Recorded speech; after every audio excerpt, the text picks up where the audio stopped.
Truth Plus Media. Hello again, everyone. I'm Mike Gastineau, and welcome to another edition of Iconic Sonics. Our show today recorded at the Queen Anne Beer Hall within a stone's throw of Climate Pledge Arena. And our guest host is Alyssa Charlston from Q13 in Seattle. Her guests on this great edition of Iconic Sonics, the head coach with two first names, George Karl, 3D, Dale Ellis, and Kenny Mayne. Great conversation upcoming. And it's all brought to you by Rise Above, our title partner. Rise Above, a nonprofit organization that educates Washington's Native youth through sports and especially basketball. You can get more information about this great organization at nativeyouthriseabove.org. The show is also brought to you by Epic Seats, trusted local business with tickets to the events you love in Seattle. At epicseats.com, nothing beats Epic Seats. And a big thanks to our media partner, Seattle Magazine. Get more information about them at seattlemag.com. And brought to you by Dick's Drive-In, great burgers, real Washington potatoes, hand-dipped shakes, and 8 great, legendary Seattle area locations. Iconic Sonics from the Queen Anne Beer Hall. Here's Alyssa Charlston. So cool to see so many people support this and still keep it alive. I'm so excited to direct this conversation. When the graphic was released, it was like Hall of Famer, NBA superstar, ESPN superstar, and then like Alyssa Charlston. So I'm just here to direct the conversation. We also have ESPN, extraordinaire, so many more things than that. Kenny Mayne, formerly correct, but doing way more important things now. It's not personal, it's just business. Kenny, nobody reads highlights better than Kenny Mayne. You got dressed up for us? Say again? You got dressed up, huh? No, I got a sweater on, that kind of classed up. They said to wear Sonic gear, so I got an elephant car wash t-shirt, because in the old days, you'd come up from Kent. That's where people in Seattle store their things. That's where I'm from. But we identify with Seattle. And then you drive up and you take that left-hand exit, you go through the bathroom tunnel, past the car wash, and you're watching Lenny Wilkens play. So cool, so cool. Well, the way we're going to do this, we're going to kind of walk through some of the decades of the NBA with a heavy emphasis on the Supersonics, because obviously we've got Dale Ellis here and legendary Sonics coach George Karl. So let's start it off with kind of 70s, 80s. You grew up with the Sonics really coming into their own. And 70s, a lot of the games were on tape delay. We all remember that. So talk to me about what it was like growing up, watching the Sonics and kind of becoming who they were. Yeah, I'm so old. I was there for 1967. That's when it started. My dad used to work at United at the airport, and he would meet all the NBA officials, and Manny Sokol, all the old names, and they would try to save taxi money by my dad and I driving them to the game, and then we get 2 tickets. So that's how I started going. Lenny became my favorite player right away. And then, of course, they traded him for Butch Beard, Unjust, and they became friends later. It's all good with them. But I went to the game where Cleveland came to play the Sonics. This is 72, I think. And we got sold out. Now, this is back in the day when one parent would drop off the kids at 6 o'clock. You'd go to the food court and eat and then go to the game. But the game sold out. We can't afford the scalp tickets. So we went to the Space Needle instead. I threw a T-shirt off the Space Needle in protest of Lenny Wilkens' trade. I'm not sure that my message was conveyed appropriately, what I meant that day, so I'm glad we're all together to share in that. I was there for the Spencer Haywood injury game. How good was Spencer Haywood? Say again? How good was he? Oh, we were so happy to get him for starters, and he was lighting it up. He was mid-20s all the time, had that great turnaround jumper. But they had a game, if some of you remember, where the leak in the old Coliseum, and they were still playing. They were just like mopping it up when they were at that end, and the guy'd come out and towel it down, and Spencer unfortunately got seriously hurt in that game. It was a terrible thing. Hurt his career, obviously, but he went on. He won a title with the Lakers, right? He was part of that team. But you just kept seeing it build and build. There was Bob Rule, Lee Winfield, Slick Watts. I mean, I could just sit here and name names all day. Then all of a sudden they started getting good. They had that bad year where Lenny takes over and drives them from what were they, like 5-20 or something, and turns the team around entirely. So we lose to the Bullets, who would become the Wizards when I'm in junior college. The next year, now I'm down at UNLV finishing my 4 years, and the Sonics beat the Lakers in the playoffs. I got to brag that to all my boys from Inglewood and Compton and Crenshaw, all the guys that were the big Laker fans. that I was playing football with, and the Sonics then win the title. So I was there in my very youth, seeing the beginning of it, the tough years, the better years, the John Brisker years, all sorts of years. And then all of a sudden they're the world champions in 79, Gus and Fred and DJ and Sigma and Wally Walker and on and on and on. I mean, that was something to behold, though, because we had such, you guys were here for the Seahawks championship parade. It was just like that when the Sonics, pulled it off in 79, and then things kind of started to slide a bit, but it would, ebb and flow through the years. How does that change Seattle, though, as a city, when you win an NBA championship like that, and even when you're having an incredible season, just to remember what it's like? Because obviously the Kraken are doing great right now, right? The Seahawks, everybody's following, everybody's talking about them. You feel there's like kind of like a special uniting force to that. What was it like? For sure. I mean, even if you couldn't be at the games, they'd fill up places like this and watch the games, or you'd go to friends. There's just that great sense of belonging, and that team from your town that you say you're a part of is doing something really cool, and just the journey to get there, not even winning the title, just trying to get there, it just means so much. And you see the effect it has and the rollover in business and all the other good things that happen with it. Yeah, that's a great point. Dale, I want to ask you, growing up watching basketball in the 70s, who did you look up to? Who did you really maybe model your game after? I was actually a Kareem Abdul-Jabbar fan. I started on the playgrounds as a kid throwing hook shots. I had to learn to put my left hand on the ball to hold it into place before I shot it. But I was a big man's fan. The Sonics won 79. I was coming out of high school. So leading up to high school, I didn't watch a lot of basketball because I spent so much time in the gym and on the playgrounds. But I saw them winning in 79. I was a senior in high school. I was an instant Sonic fan. I loved the guard play with Dennis Johnson and Gus Williams, Jack Sigma, big guy, putting the ball in the basket. So I've been a Sonics fan for a long time. It was exciting to be a player here. Growing up in the 80s, I think it was the best era of basketball. George Gervin, a former teammate of George.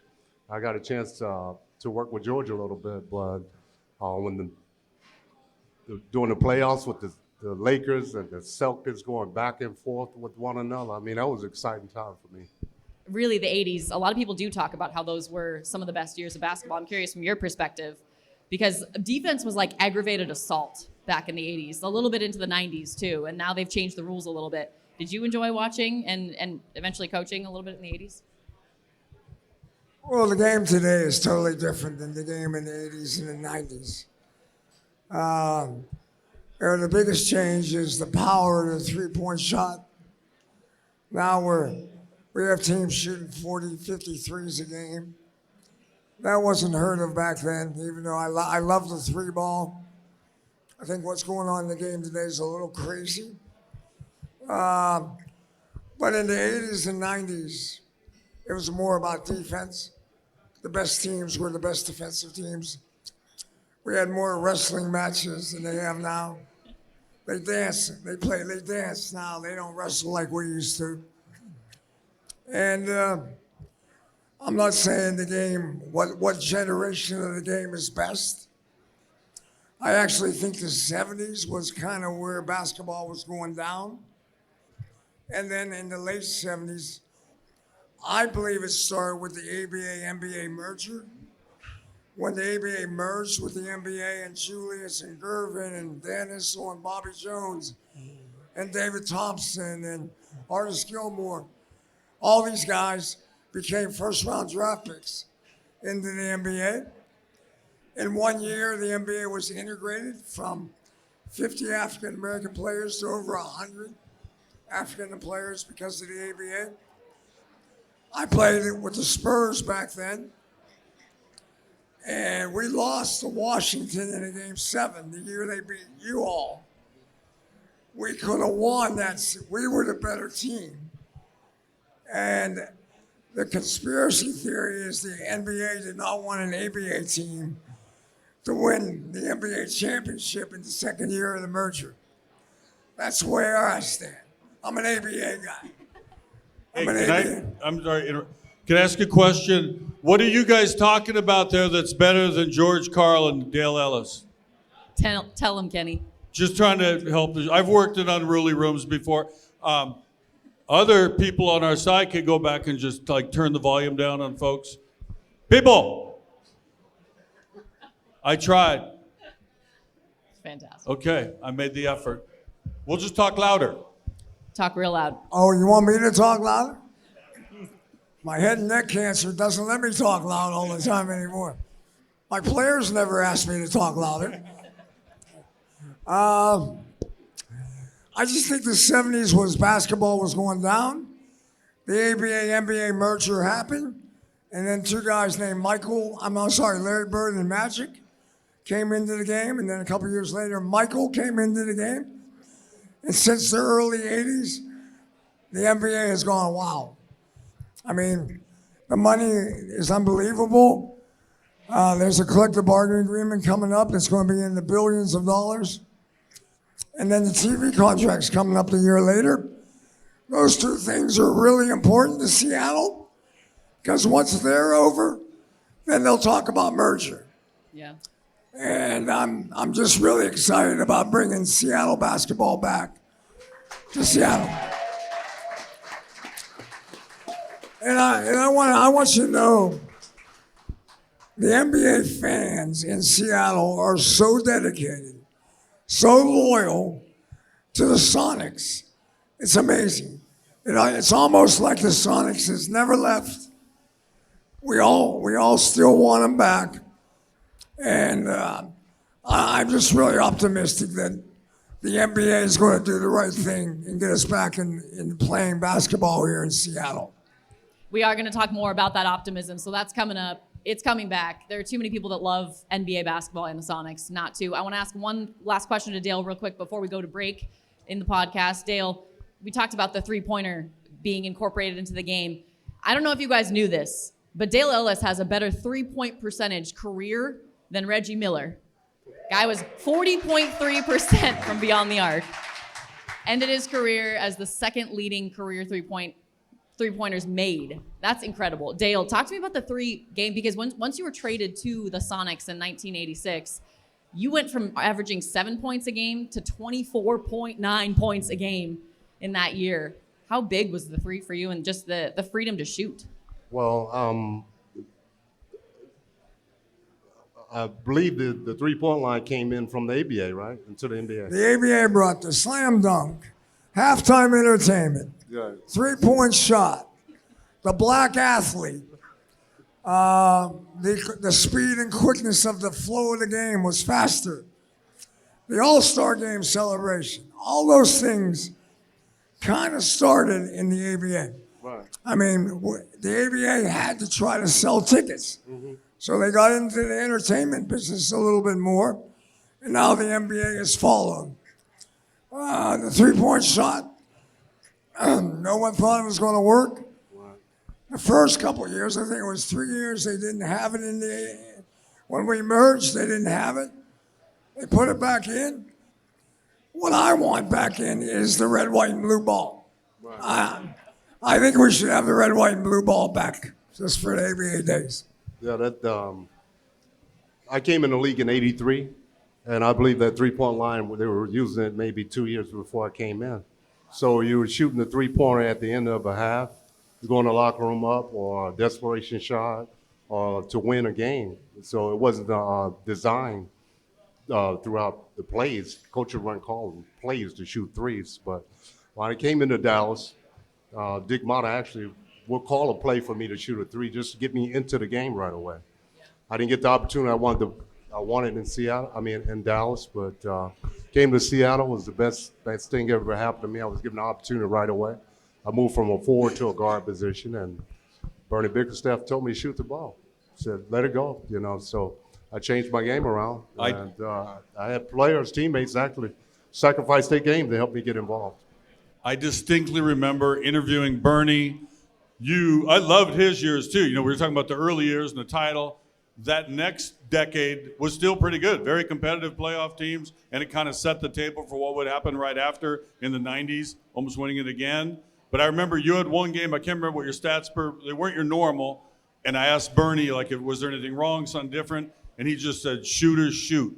I love And it. I've never forgotten how he said it, and it was perfectly applied to this guy right here who gave us so many thrills over that gym. Man, shooters shoot, and Dale Ellis was definitely one of them. We're going to take a quick break, and we'll come back and talk about the 90s Sonics. Iconic Sonics is brought to you by Simply Seattle, the biggest Sonics apparel store in the world. Get 15% off all purchases with the code ICONIC15 at simplyseattle.com. And brought to you by the legendary Edgewater Hotel, Seattle's only overwater hotel. The Edgewater, the official hotel of Sonics fans everywhere. All right, welcome back to the Iconic Sonics podcast. We are live podcasting at the Queen Anne Beer Hall. Great Sonics fans and Kraken fans in attendance today. We've got Kenny Mayne, we've got Dale Ellis, former Sonic, and we've got former Sonics head coach George Karl talking about bringing them back. Hopefully 2025, 2026. The latest was Adam Silver said that maybe 2 teams would be announced at the same time, probably Las Vegas. But Coach Karl, how important is it to get an NBA team back here now that we have Climate Pledge Arena? Because I know Kraken fans, you guys can share that Climate Pledge Arena with an NBA team. Well, I think for all the guys that used to play here in Seattle, I think it's almost unanimous amongst the players that they'll do anything to get a team back.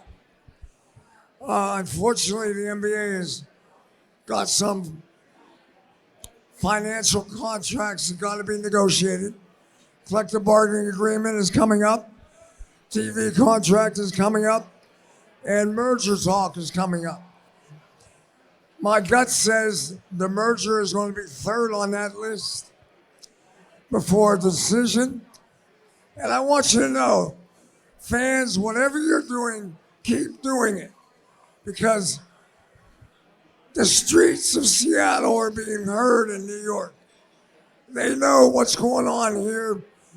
They know there's a culture already here to build on. And they know there's a fan base that will support us. So I know you all don't think you're important, but you are. Keep coming out to the Kraken games. Keep talking Sonic basketball. And I think hopefully in a year or two, they'll announce it, and we're having a big celebration. Book it. He says a year or 2. How much will we love that? I'm in. Yeah. One thing I really want to get back besides the team is I want our records back from Oklahoma. Yeah. So that always we'd be out there doing a show, and somebody would do something, and then our stat guy would say, that's the first time since Dale Ellis. It's like Dale did not play for the Oklahoma, what are we doing? So they did not win the title in 79 either. So hopefully there's a transference of paperwork and we can reclaim the entire history with a new team calling them by the old name. And great point. And huge shout out to Kevin Durant, who just, I think a week or 2 ago, somebody asked him about who needs a team next. And he said, Seattle. And they said, what would you name them? Sonics. Simple as that. Simple as that. All right, Dale, I want to ask you about just what it's like as a player because fans we support, we love. It's so cool to watch you play. But as a player, how important is that fan support? Because, the NBA is an entertainment franchise, right? That's a good question. Every NBA is a franchise. No, it's huge. It's huge. I mentioned earlier, I believe the Sonics have the best fans in the country. You play 8 exhibition games, 82 regular season games, and you're playing playoffs. You're playing over 100 games. It's hard to get up for every single game. But once you walk into the arena here in Seattle and smell the popcorn and hear those noises, it gets you going. So I loved it. It was disappointing to see the team leave. I'm excited about the prospects of them coming back. I'm curious, George Karl, applaud that for sure. George Karl, you brought it up earlier. The player today versus the player back even in the 90s. There's so much technology where bodies can be built differently, like putting people in ice chambers to recover faster. Do you think there is a noticeable difference in terms of just motivation on the court, players trying to get their stats? Is it more about numbers and stats and trying to put your name in the record books and create your legacy, right? Or is it about winning now? Well, I think at the end of the day, it's about winning. The there was a generation that was labeled the me generation, and we blame Michael for a lot of that because of the one-on-one play. You know, Michael would move him out of the way and just go play basketball. Then you had Iverson come into the league, so guys are looking to score the ball. But you watch him compete in the playoffs, like a Golden State, they do an excellent job of sharing the basketball. And they've been successful. They're winning championships that way. So I think it's more of a team play. Kenny, you look like you're about to say something. Well, I was going to touch back on what you asked earlier. I think for those of us who've lived here most of our lives and remember the old, it's kind of in your blood. It's in your DNA. I remember Bob Blackburn, and they would play that Taj Mahal song in and out of breaks. And then after the game, Spencer Haywood would go DJ, I think it was 88.5, and he'd do like a jazz show in the middle of the night. He'd be like, this is Haywood, 88.5, yeah. And he would introduce, here's Ronnie Laws or whatever. And all of those things are like little pieces of your life that seemingly got stolen away. I used to go to Starbucks and I'd say I'd like double espresso with the tears of Fred Brown, and they didn't quite get my meaning, like the Lenny Wilkins shirt. My daughter said just either go or don't go. So I'm just waiting for the team at this point. Starbucks. That's an interesting thing to bring up right now. Howard Schultz, where is he at? Just to kind of wrap some of this stuff up, the exciting memories, the fan memories that we have, the important moments in history. Coach Karl, you've been a part of so many of them. Do you feel this love when you come back to Seattle? And is it still, you're talking about like, we have to keep this thing alive. Keep talking about it. You cannot forget it. Keep wearing your Sonics gear, talking about it. What kind of warm welcome do you feel when you come back to Seattle? Well, I'll be honest with you. I have two places on earth that I feel are my home. One place I go to in the summertime all the time, a little town in Idaho called McCall, Idaho. And when I go to McCall, I feel like I'm at home. And when I come back to Seattle, I feel like I'm coming home in a lot of ways. My memories here are unbelievable. We came up short on winning a championship, but we played championship basketball for a long time here in the city of Seattle. And I'm very happy to be a small part of that. We've got time. They're coming back, no doubt. One question just popped in my mind for Dale. That discussion, I know you guys have talked about it in the broadcasting world, like, would LeBron James be successful in the 1980s? Would Kobe Bryant, rest in peace, be successful right now with his style of play? Would Michael Jordan be successful right now? You talked about Jordan a little bit, how he kind of evolved the game in the 1990s, was a transitional time where it kind of became more finesse, more athletic. Do you buy into that argument that LeBron James wouldn't dominate the 90s or wouldn't dominate the 80s? Is he kind of a generational talent? We get asked that question a lot. You know, who's the best player, play the game of basketball? But you got to look at generations, you know.